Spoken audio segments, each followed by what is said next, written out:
For the third straight week in a row, we're simming a game that won't actually be played. And if recent history tells us anything, it's that we may not ever see these two teams play again in real life.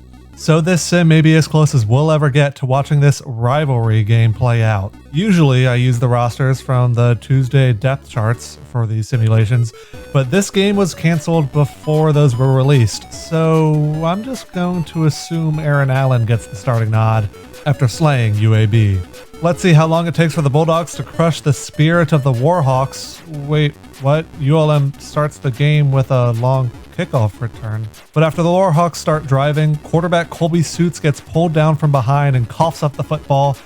That's the old Northeast Louisiana University we all know and love. But after a 3-and-out from Tech, the Warhawks again start driving offensively before a bad pass on third down forces ULM to settle for 3 points. The Bulldogs finally get something going on offense after Isaiah Graham is able to get a foot down and finally move the sticks.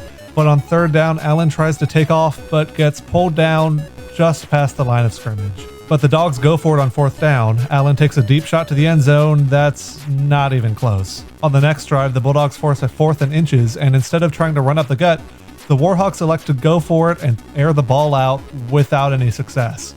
Tech is hoping to capitalize on the turnover on downs, but first Israel Tucker gets knocked backwards by the state-of-the-art Xbox 360 physics engine. And then Aaron Allen throws the ball away on third down. I guess that's what happened there. Luckily, ULM goes 3-and-out, and on the next Bulldogs possession, Tucker shows that pesky Xbox 360 physics engine who's boss. And then, you know what? He does it again. And after the Bulldogs get inside the 5, thanks to probably the most awkward-looking throw I've ever seen, Aaron Allen punches it. No. Well, on second down, Aaron Allen punches.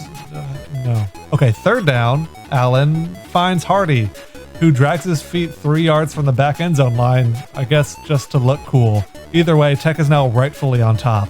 But ULM still has time to score before halftime, and this 31-yard catch and run by Josh Peterson definitely helps out.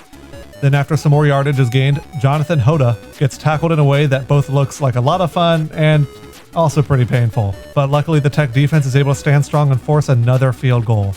The lead is cut to 1, and that 7-6 score holds going into the halftime break. To start the second half, Tech gets the ball. Well, I guess ULM gets the ball first after a screen pass is picked off by Corey Slaughter and returned for the touchdown. To make it a 7-point lead, ULM goes for 2 and plays some easy pitch and catch to bring the score to 14-7 in favor of the Warhawks. And this graphic tells you pretty much everything you need to know about how this game is going. Tech gets the ball back hoping to, try to even things up, but they quickly face a third down. Tucker catches the screen pass with room to run, or I guess it just looked that way. ULM gets the ball back, and an incredible run by Suits sets the Warhawks up inside the 5, and that's where the easiest touchdown pass in history of the sport is completed. After the PAT, Tech is down by 14 to ULM. Alright, game's not over, but Tech quickly faces a third down where Allen throws a weird incomplete pass. Wait, they're saying it went backwards, so it's a fumble, and ULM recovers in Tech territory. Oh my god, Tech is going to lose to ULM. Fortunately, the defense stands tall and forces a 4-and-out, I guess that's what you call it, and the Bulldogs get the ball back. And again, Israel Tucker is able to find a huge hole to provide a much-needed spark before the tackle at the end of the play knocks Tucker out of the game. He won't be able to come back until late in the fourth quarter. And on that sour news, the third quarter ends and reminds us again that Tech is down by 2 full touchdowns to ULM. And soon after the fourth quarter starts, Tech is forced into a 4th down after a pass breakup by the Warhawk defense. But on that play that pretty much determines if Tech even has a chance in this game, Aaron Allen takes off and moves the chains. The Bulldogs remain alive, at least for now. And soon after, Tech gets close to the end zone where Justin Henderson gets stuffed on first down. But he's able to get in on the second try, and after the PAT, it's now a 7-point game again. And I guess anything is possible?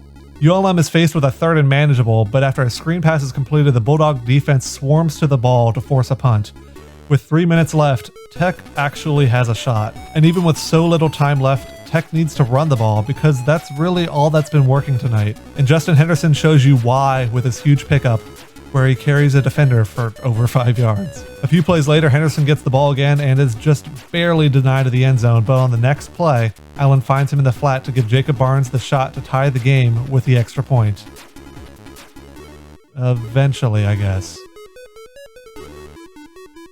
Are we just going to watch Henderson walk all the way to the sideline?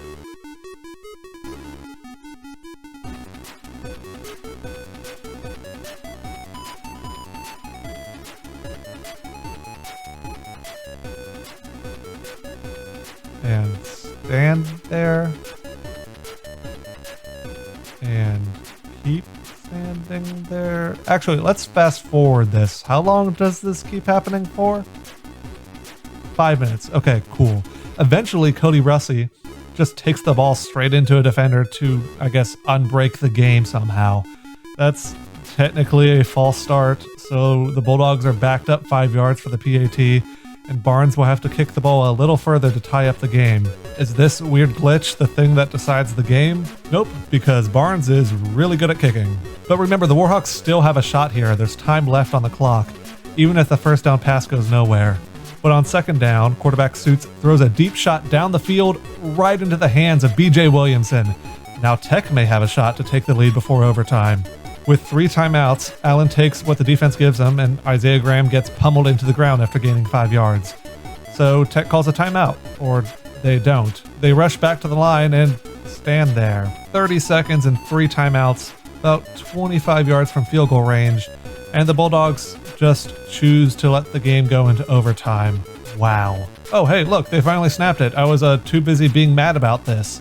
Well, Allen gets sacked, and that about sends us to overtime. Wait, no. Now the Bulldogs call timeout. What? And they do it so that Allen can throw a Hail Mary 20 yards short of the end zone with 1 second left. I just don't get it. But wait, it's 4th down now. Rather than just run any offensive play that takes at least 1 second, the Bulldogs actually punt the ball away, giving the Warhawks a shot to win the game with a punt return, which luckily they don't do. I was really about to lose it. And we're heading to overtime. The Warhawks get the ball to start OT, and the first play goes for 8, and the second down play just barely picks up the first after forward progress. But on first down, a false start backs up ULM 5 yards, and after an incomplete pass on first down, a short draw play on second, and a short pass on third, the Warhawks end up exactly 5 yards from the sticks, so they have to kick the field goal. Tech can now win with a touchdown. On first down, Israel Tucker re-enters the game after his injury just to get flattened by this very large man.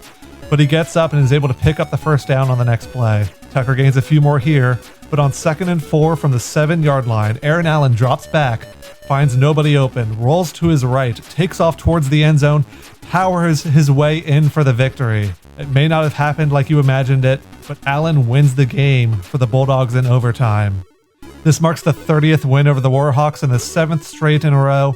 All 14 members of the ULM fanbase, pictured here, can't believe it.